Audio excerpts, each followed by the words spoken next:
L'enfer, c'est vraiment pas un sujet facile ou confortable. J'ai d'ailleurs fait une partie de mes recherches doctorales sur la thématique de l'enfer, justement parce que c'est une des questions qui, aujourd'hui, on se pose. Mais comment est-ce qu'on peut vraiment dire qu'il y a un Dieu d'amour puis qu'il y a quand même un enfer? Comment on... Bien, en réalité, une des choses qui est fondamentale en tant que chrétien, en tant que gens qui croient que la Bible est la parole de Dieu, c'est que je peux pas nécessairement prendre une efface puis enlever les doctrines qui m'intéressent pas.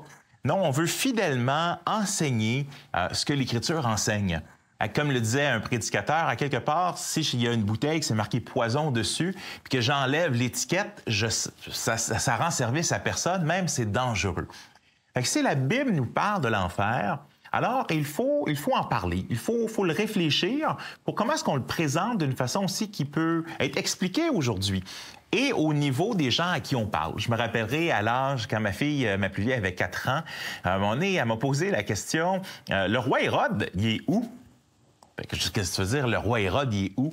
Ben, elle dit, ben, le roi Hérode, tu sais, il a tué tous les petits bébés dans le temps de Jésus et tout ça. Fait que lui, quand il est mort, il est où aujourd'hui? Fait qu'à 4 ans, devoir expliquer à la hauteur de qu'est-ce que c'est. Et une des images, il y a plusieurs images qui sont données dans l'Écriture. Une des images, c'est une prison. Fait que je me suis dit, à 4 ans, peut-être que l'idée que les gens qui font quelque chose de mal vont dans une prison. C'est marqué, par exemple, que les anges, en ce moment, sont dans une prison. Donc, c'est une des images qui est utilisée. Ça reste comme ça, puis... Quelques semaines après, mon épouse m'appelle, j'étais à l'extérieur, elle dit « Je pense qu'il va falloir que tu révises un peu avec notre enfant, un peu qu'est-ce que c'est, parce qu'elle est en train d'écrire, elle fait une carte, puis elle envoie une carte pour Hérode, là, pour pas qu'il se sente trop seul en prison. » Mais ça fait sourire, mais en même temps, comment est-ce qu'on réfléchit l'enfer aujourd'hui? Quand j'ai des groupes d'étudiants, des fois à niveau secondaire, je leur fais faire un exercice qui s'appelle « Si tu étais Dieu ». L'être humain aime ça se prendre pour Dieu, mais là, on se met dans cette position. Et là, je leur pose quelques questions, ils doivent répondre. C'est un test écrit. Si tu étais Dieu, quel genre de monde est-ce que tu créerais? Et là, c'est intéressant, pas mal tout le monde crée un monde semblable à ce que l'on a. Il y en a un, une fois, qui a décidé, moi, je crée un monde seulement avec des plantes. Pas de conflit, pas rien, pas de péché. Mais c'est pas le monde que Dieu a créé. Fait que les gens créent un monde comme sensiblement pareil au nôtre. Et la deuxième question, c'est imagine que dans ton monde, tes êtres décident de faire le contraire de ce que tu veux, commencent à se tuer les uns les autres, commencent à se frauder, qu'est-ce que tu fais? Et là, les jeunes, ben, je prends des mesures pour qu'ils arrêtent de le faire, puis essayer de les convaincre que c'est pas une bonne chose. On va à la prochaine question. La prochaine question, c'est si les êtres humains, malgré tout ce que tu as essayé de faire, continue de détruire ton monde, qu'est-ce que tu fais? Et là, ce qui est intéressant, c'est que dans le cheminement, dans la réflexion des jeunes, ils viennent avec une version de l'enfer, ce qui est grosso modo, qui vient avec une version de qu'est-ce que Dieu fait pour s'assurer qu'on va avoir un monde de paix et de justice. Et je peux vous garantir une chose. Ce que la Bible nous donne comme image sur l'enfer, tout ce que les étudiants arrivent avec est beaucoup plus pire que les images qui nous sont données dans l'Écriture. Quand il est temps de donner aux gens ce qu'ils méritent, puis qu'ils se mettent dans la peau de Dieu, mais ils voient le problème de dire comment j'aime ma création, mais en même temps, j'aime tellement ma création que je ne peux pas laisser aller pour toujours le bien et le mal. Vous savez, notre société... Pour répondre un peu à cette question de l'enfer, où les différentes religions, des fois, arrivent avec des propositions. Et une de celles qu'on entend souvent autour de nous, bien, pour éviter l'enfer, parce que les gens veulent vivre pour toujours, mais veulent aussi éviter l'idée de l'enfer ou l'idée d'un jugement. Et vous avez peut-être déjà entendu quelqu'un, peut-être vous-même, avez déjà avancé cette idée. Non, mais moi, je crois que quand on meurt, on se réincarne. Puis là, dans une autre vie, puis dans une autre vie, puis dans une autre vie. Puis étrangement, dans un peu ce qu'on appelle le nouvel âge, c'est-à-dire dans tu prends comme la religion, c'est un buffet où je prends les éléments dans les diverses religions qui me font plaisir.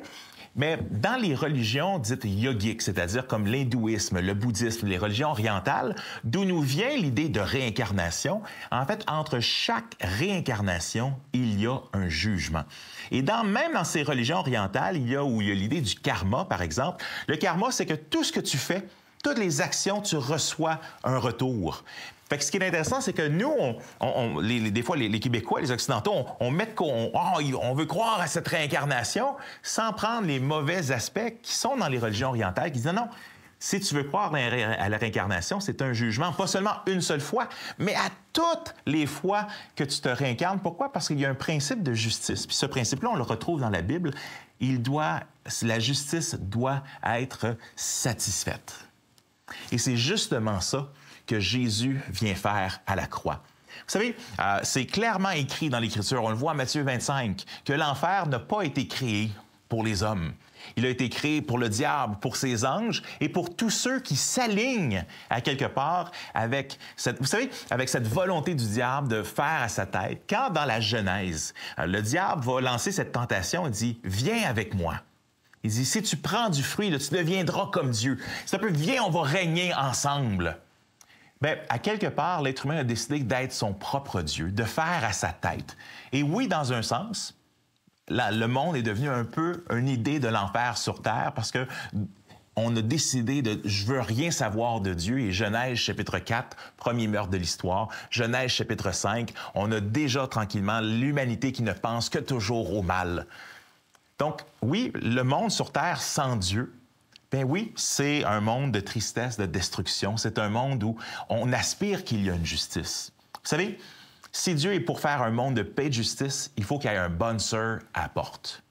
Pas une bonne sœur, un bonne sœur qui va empêcher les gens mauvais d'entrer. Mais le problème, c'est que si je suis honnête, c'est que je ne mérite pas de rentrer dans un monde de paix et de justice. Pourquoi? Parce que moi aussi, je suis corrompu. Moi aussi, j'ai des mauvaises intentions. Moi aussi, je suis méchant. Ce que j'ai besoin, c'est une transformation de cœur. J'ai besoin que ma dette soit payée, puis que mon cœur soit transformé. Et c'est exactement ça, la bonne nouvelle. La bonne nouvelle, c'est que Jésus veut que personne ne périsse. Jésus veut que personne ait besoin de passer l'éternité sans lui, mais il aime trop l'humanité, il aime trop le monde pour que le monde de paix et de justice soit constamment entaché par les péchés et les pécheurs.